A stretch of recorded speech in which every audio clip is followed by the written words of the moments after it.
देखना है कुछ मुड़कर बीते ज़माने को तो चलिए ओल्ड इज़ गोल्ड के इस सफ़र में, जहां आधुनिक विजुअल इफ़ेक्ट्स और आधुनिक कहानियों से पीछे सदाबहार फिल्मों का अपना ही एक दौर था। स्वागत है आपका स्टीम सफारी पर। देखना है कुछ मुड़कर बीते ज़माने को, चलो ढूंढ लाते हैं उस गुजरे अफसाने को।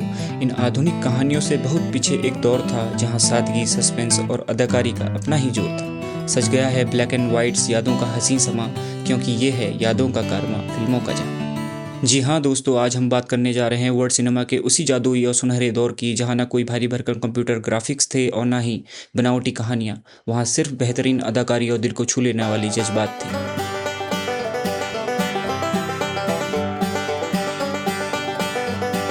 स्वागत है आपका ओल्ड इज गोल्ड के इस हसीन सफर में।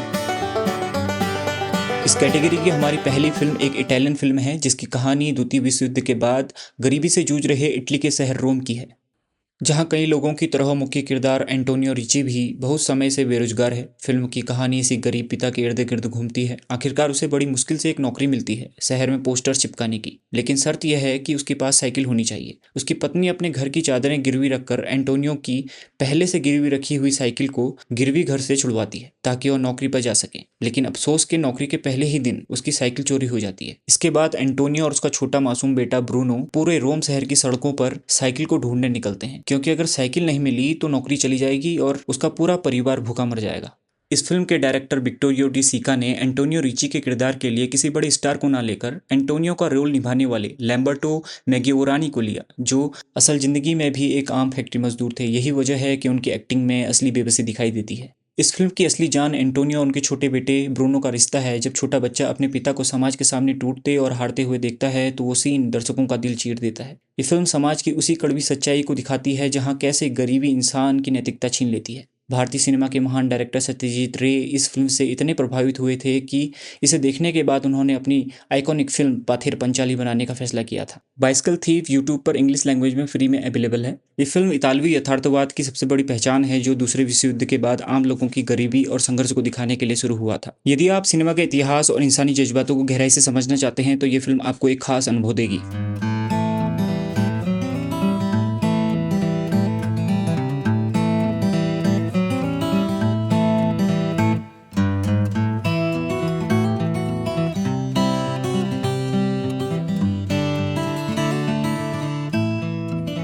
इस कैटेगरी की हमारी अगली फिल्म के अब तक 5 भाग आ चुके हैं। इनमें से पहले 2 पार्ट्स आधिकारिक यानी कि ऑफिशियल और बाकी 3 पार्ट्स अनौपचारिक यानी कि अनऑफिशियल सीक्वल हैं। ये एक बहुत ही प्रसिद्ध और यादगार कॉमेडी फिल्म है जिसका पहला पार्ट अफ्रीका के कालाहारी रेगिस्तान में रहने वाले आदिवासी कबीले और एक कोका कोला बोतल के हवाई जहाज से ज़मीन पर गिरने के साथ शुरू होता है। सीसो नाम के इस फिल्म के मुख्य किरदार को निकाओ नाम के एक वास्तविक बुशमैन आदिवासी ने निभाया था। फिल्म में आने से पहले उन्होंने कभी भी आधुनिक दुनिया, टीवी, यहाँ तक कि पैसे तक नहीं देखे थे। दूसरे पार्ट में फिल्म की कहानी फिर से बुशमैन शीशो के इर्द गिर्द घूमती है, लेकिन इस बार मुसीबत एक कोका कोला की बोतल नहीं बल्कि हाथी के शिकारियों का एक ट्रक है। शीशो के 2 छोटे बच्चे अनजाने में हाथी के अवैध शिकारियों के पानी वाले ट्रक के पीछे छिप जाते हैं। ट्रक चलता है और बच्चे उसी में फंस जाते हैं। शीशो अपने बच्चों को बचाने के लिए ट्रक के टायरों के निशानों का पीछा करता हुआ निकल पड़ता है। अपनी यात्रा के दौरान शीशो का सामना आधुनिक शहर के लोगों से होता है, जिससे फिल्म में बहुत ही मज़ेदार कॉमेडी, स्लैपस्टिक ह्यूमर यानी फिजिकल कॉमेडी पैदा होती है। कहानी में ट्विस्ट तब आता है जब एक अमेरिकी महिला डॉक्टर एनी और एक स्थानीय वैज्ञानिक डॉक्टर मार्श का छोटा सा हवाई जहाज घने जंगलों में दुर्घटनाग्रस्त हो जाता है। आगे चलकर शीशो, शहरी डॉक्टर वैज्ञानिक की जोड़ी, हाथी के शिकारी और उस इलाके में लड़ रहे 2 सैनिक आपस में टकराते हैं। इनमें से एक अंगोला का सैनिक है और दूसरा क्यूबा का। वे दोनों एक दूसरे को बंदी बनाने की कोशिश करते हैं। पूरे रास्ते वे कभी एक दूसरे पर बंदूक तानते हैं तो कभी एक साथ मिलकर खाना खाते हैं। उनकी यह भाषा समझ न आने वाली लड़ाई फिल्म में एक अलग ही स्तर का हास्य जोड़ती है। ये फिल्म भी पहली फिल्म की तरह वही संदेश देती है कि आधुनिक इंसान विज्ञान और तकनीक के बाद भी प्रकृति के सामने कितने बेबस और अनाड़ी हैं, जबकि सीसो जैसे कबीले के लोग बिना किसी आधुनिक साधन के भी जंगल में आसानी से जीवित रह सकते हैं और खुश रहते हैं।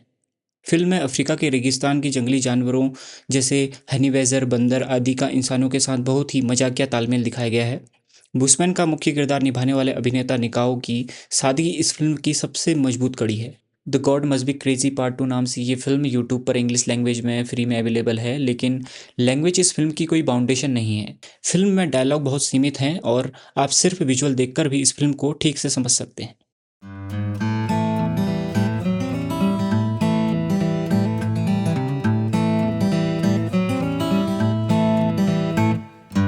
कैटेगरी में हमारी अंतिम फिल्म है 1953 में रिलीज हुई एक बेहद लोकप्रिय ब्रिटिश कॉमेडी फिल्म। ये फिल्म विंटेज कारों के प्रति उनके मालिकों के जुनून और मज़ेदार रेस पर आधारित है। इस फिल्म की कहानी दो दोस्तों एलन और एम्ब्रोस के इर्द गिर्द घूमती है जो पुरानी कारों के दीवाने हैं।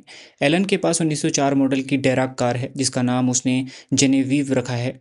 वहीं उसके दोस्त एम्ब्रोस के पास 1905 मॉडल की स्पाइकर कार है। ये दोनों जोड़े लंदन में ब्राइटन के बीच होने वाली वार्षिक विंटेज कार रैली में भाग लेते हैं। वैसे तो यह कोई आधिकारिक रेस नहीं होती, लेकिन दोनों दोस्तों के बीच की आपसी प्रतिस्पर्धा और पुरानी ईर्ष्या के कारण यह एक असली मुकाबले में बदल जाती है। वापसी की सफ़र में एलन और एम्ब्रोस के बीच 100 पाउंड की शर्त लगती है कि कौन सबसे पहले लंदन के वेस्टमिंस्टर ब्रिज पहुंचेगा। इस सफ़र के दौरान दोनों कारों में कई बार खराबी आती है। दोनों चालक एक दूसरे को हराने के लिए मज़ेदार तरकीबें लगाते हैं और जीतने के लिए बेईमानी तक करने लगते हैं, जिससे फिल्म में बेहद मज़ेदार और हास्यास्पद स्थिति पैदा होती है। इस फिल्म को इसकी बेहतरीन और मज़ेदार स्क्रिप्ट के लिए ऑस्कर अकेडमी अवार्ड में बेस्ट राइटिंग के लिए नामांकित किया गया था। इस फिल्म ने ब्रिटिश अकेडमी फिल्म अवार्ड्स बाफ्ता में सर्वश्रेष्ठ ब्रिटिश फिल्म का पुरस्कार भी जीता। इस फिल्म की भारी सफलता के बाद ही पूरी दुनिया में विंटेज और क्लासिक कारों को सहेजने और उनका कलेक्शन करने का ट्रेंड भी शुरू हुआ। जेनेवीव नाम से ये फिल्म यूट्यूब पर इंग्लिश लैंग्वेज के साथ फ्री में अवेलेबल है।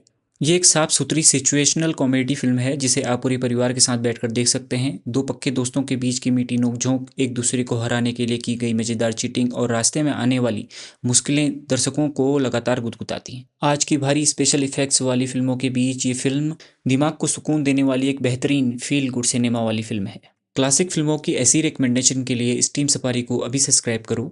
And after watching these films, what do you think about my recommendation? Please let me know in comments below.